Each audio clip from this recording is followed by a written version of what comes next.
Let's be honest, if you've ever tried to buy a car in Malaysia, you've probably experienced sticker shock. A car that costs 100,000 ringgit elsewhere can easily cost 200,000 ringgit or more here. But why? Is it just taxes? Or is there something deeper going on? Let's break it down, analyst style, with facts, not feelings. Taxes, taxes, and more taxes.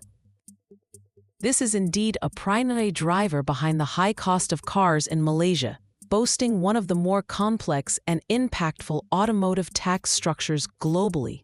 There are several layers of taxation that accumulate on top of the vehicle's initial price. Import duty. If a car is imported from a country outside the Association of Southeast Asian Nations, ASEAN, it typically incurs an import duty of up to 30%. However, vehicles manufactured within ASEAN member countries benefit from a waiver of this duty under the ASEAN Free Trade Area (AFTA) agreements, aiming to promote regional trade and manufacturing. Excise duty. Often considered the most substantial tax component, the excise duty is levied based on the car's engine displacement and vehicle type. The rates are granular and subject to government adjustments, generally ranging significantly.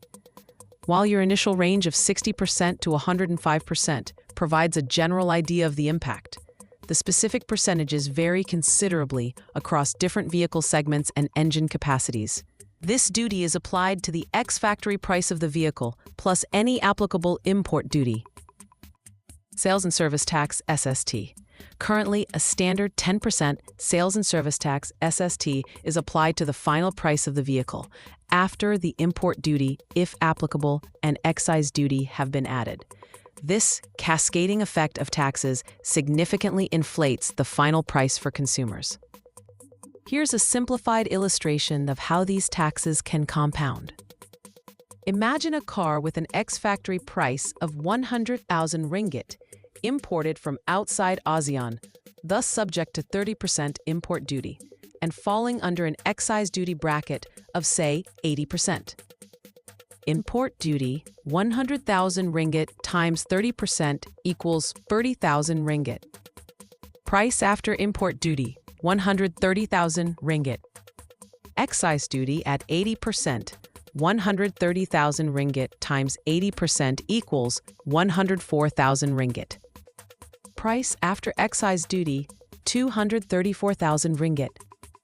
Sales tax 10%, 234,000 ringgit times 10% equals 23,400 ringgit. Final price, before other fees, 257,400 ringgit. The example of the Toyota GR86, priced around 105,000 ringgit in Japan and approximately 295,000 ringgit in Malaysia, vividly demonstrates the impact of this layered taxation. While the exact breakdown isn't typically public information, the significant price difference underscores the effect of these policies. These tax policies were primarily established to shield Malaysia's national car manufacturers, namely Proton and Perodua, from intense foreign competition, and to serve as a substantial source of government revenue. The estimated annual collection of over 10 billion ringgit from car-related taxes highlights the significant financial contribution of the automotive sector to the national treasury. Ringgit depreciation. Over the past few decades, the Malaysian ringgit has indeed experienced a depreciation in its value against major global currencies. In the 1980s, the exchange rate was approximately ringgit 2.20 to $1. Currently, it fluctuates around 4.70 ringgit as of May 2025. This weakening of the ringgit has a direct and considerable impact on car prices because a significant portion of automotive components and many complete vehicles are imported. When the ringgit loses value, the cost of these imports, priced in stronger foreign currencies, increases. This elevated cost is subsequently passed on to the Malaysian consumer. Even vehicles that are locally assembled, completely knocked down, or CKD, are not entirely insulated from currency fluctuations.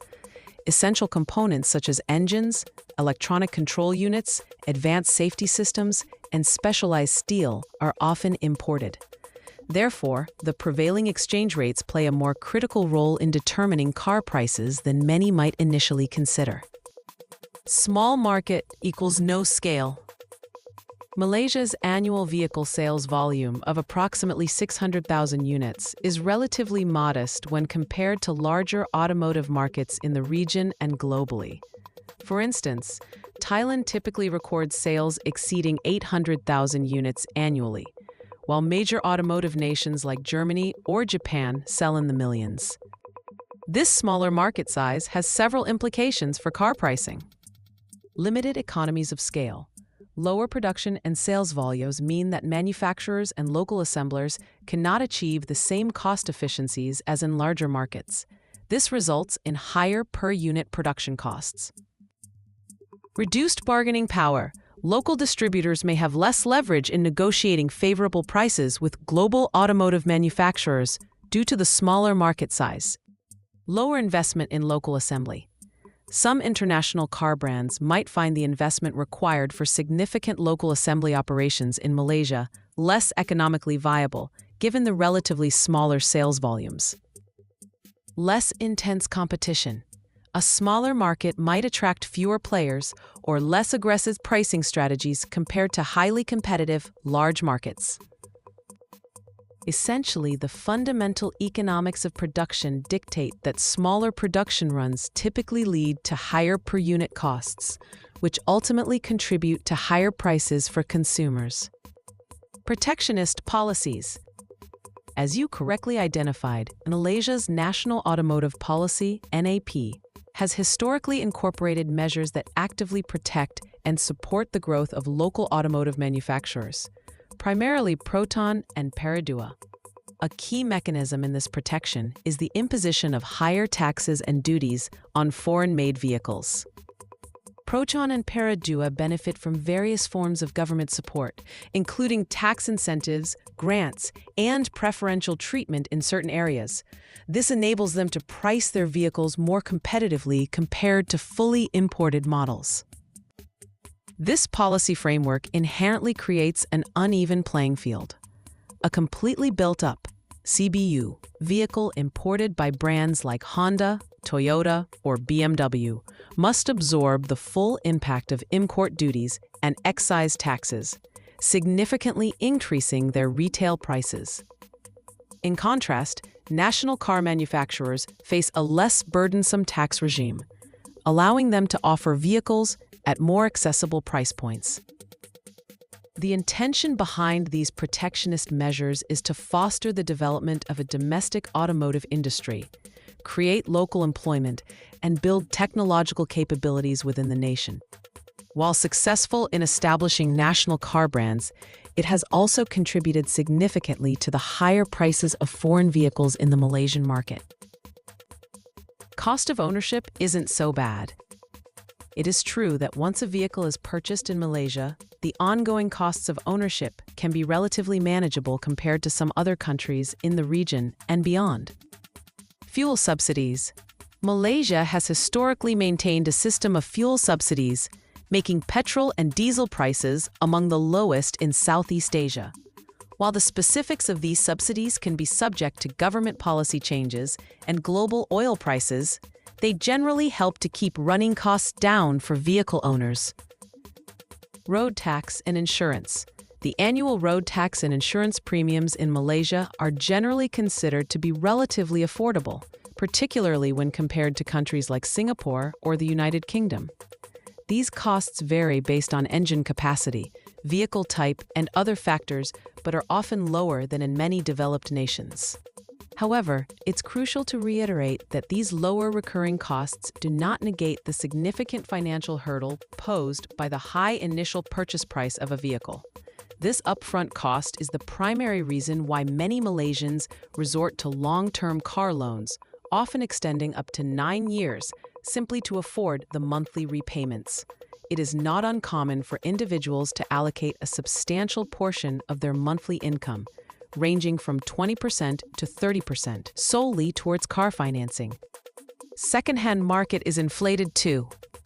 The high prices prevalent in the new car market have a direct knock-on effect on the used car market in Malaysia. Due to the inflated baseline prices of new vehicles, secondhand cars tend to hold their value for a longer period. While this can be advantageous for those looking to sell their used cars, it also means that prospective buyers in the secondhand market face relatively high prices as well. The opportunity to escape the high cost of car ownership by opting for a used vehicle is somewhat limited, unless one is willing to purchase a significantly older or potentially problematic car. The overall price level in the automotive market is elevated, impacting both new and used vehicles. In summary, the high cost of cars in Malaysia is a result of a confluence of factors.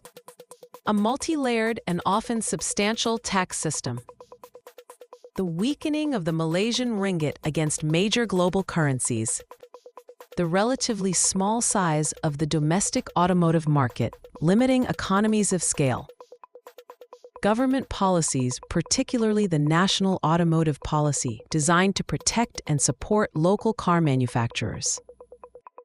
This intricate system serves to generate significant government revenue, bolster the local automotive industry, and ensure the viability of national car brands like Proton and Perodua. However, it also results in Malaysian consumers facing considerably higher car prices and longer loan tenures compared to many other countries.